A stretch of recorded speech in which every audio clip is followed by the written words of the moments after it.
There are trends, though. I saw Nate Silver today. At certain points, Nate Silver's had Trump down to winning the election at a 30%. Now it's almost 50-50. For Nate Silver to be at 50-50 is pretty impressive. So there seems to be a trend. Is Trump trending? Here's what's going on. Hillary's stuck in place at like that 41%. Donald has moved about 5 points, probably since coming out of the conventions. But again, what's happening is Gary Johnson is getting into low digits, into low double digits, and that is pulling from Hillary, because those younger voters have a place to go where 4 years ago they didn't. And that's coming out in a lot of the polling at the state level. Look, I basically throw national polls in the garbage. I could care less about them. They were irrelevant completely. If you're going to go to a site to really learn about what's going on, go to Real Clear Politics and go to their state level stuff and see his polls come out. Method of interview does matter. Some of these polls are using untested methods before, like online stuff and some really strange things. But really what's happening is Hillary's definitely stalled, if not fallen back, but Gary Johnson is starting to take it away. So you're kind of getting into a three-way horse race in certain states where it really matters. Okay, one last question. I'll turn it over. Sorry, this is so intriguing to me. I have all these questions. You said that elections in Colorado are decided by 50-year-old unaffiliated women. Is there any chance Donald Trump wins 50-year-old unaffiliated women? I'll tell you this. I did a bunch of focus groups. Honestly, it was back in April. And when I brought up Hillary and I brought up Trump at the time, they were like, oh my gosh. I mean, these women were just completely repelled by Donald Trump's style, manner, and so forth. But guess what their second comment was? But you're telling me I have to vote for that woman?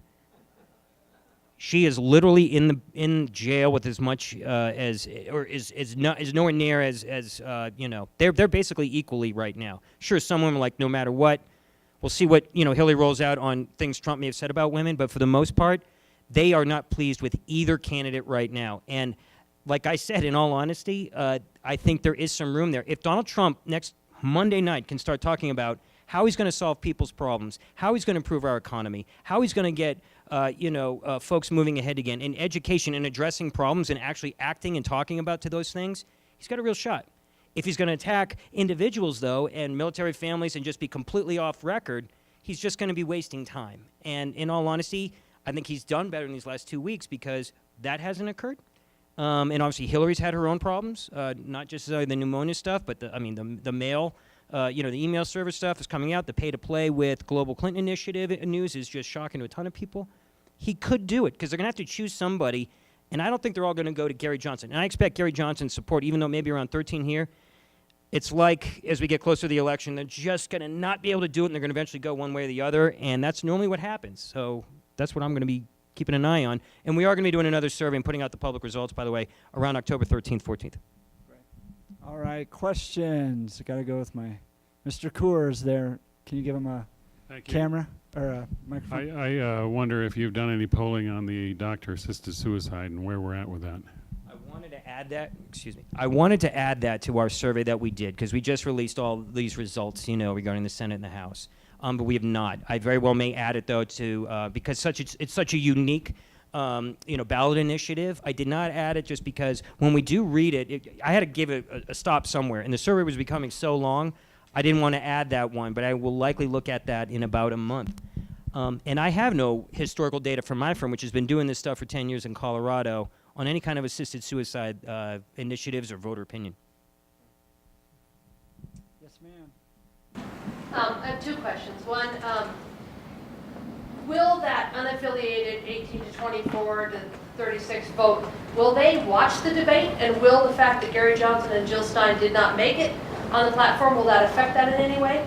And then the second question is, how recent was that polling data on the presidential election that you had on that slide? Sure. All those results, I was in the field at the very end of August, right before Labor Day weekend. So it's like August 26th, 27th, and 28th. The viewing of the 18 to 34-year-olds, the millennials, that really pillar of the Obama, Democrat coalition, I don't think they're going to be watching the debate in as large numbers as folks, let's say, 45 and older.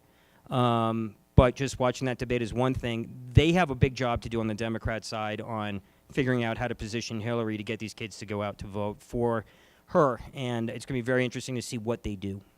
Is there one sense, if we're talking to that 50-year-old undecided woman, is there something we can say to her by your data that's going to help to turn her? Yes, honestly, yes. And in all honesty, a lot of these women that are unaffiliated, and unaffiliated folks do not pay as attention to politics as much as Democrats and Republicans naturally. In all honesty, they like a candidate that is for all of Coloradans. They like a candidate that is likable.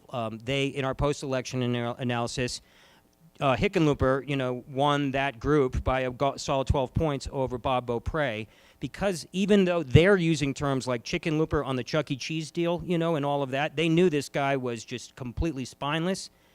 They chose him over Bob because Bob didn't have a campaign enough to change their minds to say that he was an alternative, but they liked Hickenlooper more because they felt he was for all Coloradans. You don't appeal to them on a policy and trashing the Iran nuclear agreement. You don't appeal to these women by talking necessarily about, policy-driven tax stuff.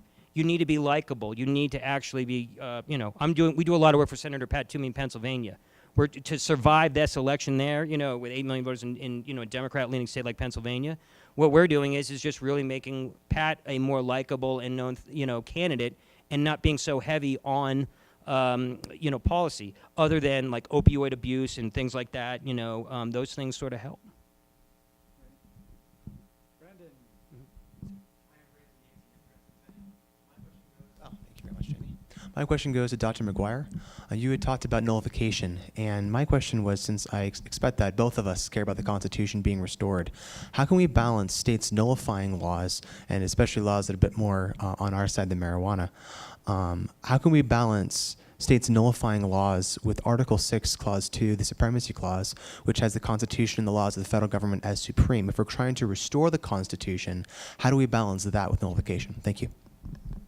That's a basic, I think, fundamental error that we make. When we see the words, the law of the land, what that means is the Constitution.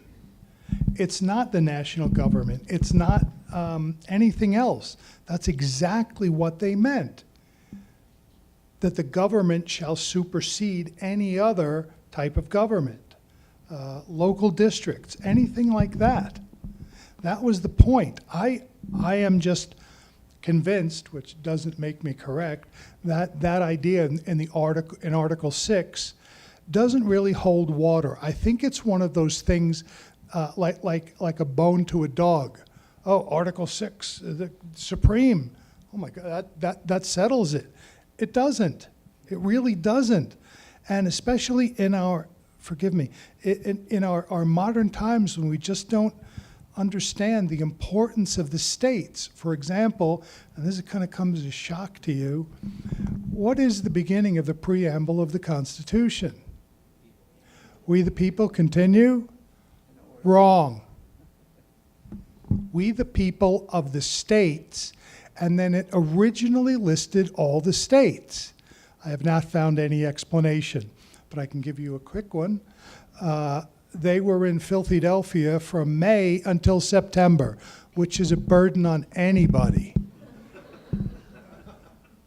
And then they disbanded, and what they had were stacks of votes. And they gave it to a committee of detail to put the stack of votes into a readable framework. They then gave, the committee on detail gave it to a committee of style who would make it look like the wonderful declaration we have. And this is just in my imagination. Everybody's gone. All right, how do we start? We the people. Oh, okay, I got it. Now list all the states. Really? No, what do you got? Can we just get out of here? Everybody understands this. And it was missing from the printed Constitution. Things like that mitigate against Article 6, and we've just forgotten it. Great. Dr. Watson. Dr. McGuire spoke of his alarm that his students did not know the Constitution. And with the educational system firmly in the hands of the progressive left, and the media firmly in the hands of the progressive left, what hope do we ever have of educating the next generation of voters that the Constitution is something we should value?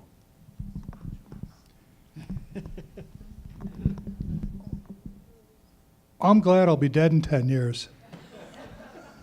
That's the only solution I can come up with. I'm kind of unique. I'm older, but my son is 17 in high school, so I know exactly what goes on in high school. And it's nonsense. No, it's just nonsense. His English teacher made an argument about global warming. English? So him and his friends come there telling me about it, and I said, Matthew, with all the respect you have, next time ask her, what is the opposite argument? He did it. She didn't have a clue. Now, in my opinion, a person with that bias, lack of knowledge, doesn't belong near young people. Bill, I don't have an answer. No, I just ask good questions. Sorry. I will do one last question. Yes, ma'am. The open primary Hold push in Colorado. Do you think that the liberals are behind that push because then unaffiliated can vote in Republican primaries and they can vote for the candidate they think the Democrats can easily win against? The people that are really behind that amendment are pro-business folks. I'm sorry, can you hear me? Are pro-business folks that have been frustrated with the lack of progress, honestly, out of our state legislature. They believe that if they can whittle down and make more districts competitive, that we will have more. Senator Lundberg over here, interesting to see him shake his head. They really believe that they, through this process, can have more moderate members, whether more moderate Democrats or more moderate Republicans. Therefore, more things will get done, that the ball will be moved more. There'll be more compromise in the legislature. Ironically, the states that currently allow an unaffiliated independent person to vote in either a Democrat or Republican primary, what do you think the participation rate is, by the way? Do you think like 50% of our Republican primary voters are going to be among independents? It's not. Look, in New Hampshire, okay, in our Republican primary, it's a once-in-a-lifetime kind of deal. There's only 125,000 voters there, okay? Independents at times will make up 40 to 50% of the total turnout on Super Tuesday, or on in New Hampshire, okay? But in states that really matter, like Arizona, for example, they allow it. The high watermark of the number of unaffiliates that have participated in a Republican primary in Arizona, where we do a lot of work, tops out at about 18%. Is that going to be enough to move the needle there? Maybe. But in all honesty, I don't think that the folks behind this bill have done their homework and realize they don't pay attention, folks. Independents don't engage. And I've yet to, see a campaign in Colorado where strategy has been, I'm going to make my way through my Republican primary by attracting all of these independents to vote. They can do that now. They can, make an effort. But in all honesty, we have 350 to 400,000 folks voting in the Republican primary year in and year out of our state primary. I don't think it's going to have a massive impact, but I could be wrong. But the folks that are really behind it, they think that this will create a more moderate, compromising legislature that will be some more sympathetic to business interests. That's what's going on. Look at the people behind the funds. Great. We'll give our speakers a round of applause for their work tonight. Thank you. So you saw the numbers there where the millennials are breaking progressive, except for one area, and that's here at Colorado Christian University. So on your way out, I want you to give an intern a high five and thank them for swimming against the stream and being a conservative millennial. We're grateful for y'all. Thank you all for coming out. We'll see you October 17th for Francis Beckwith.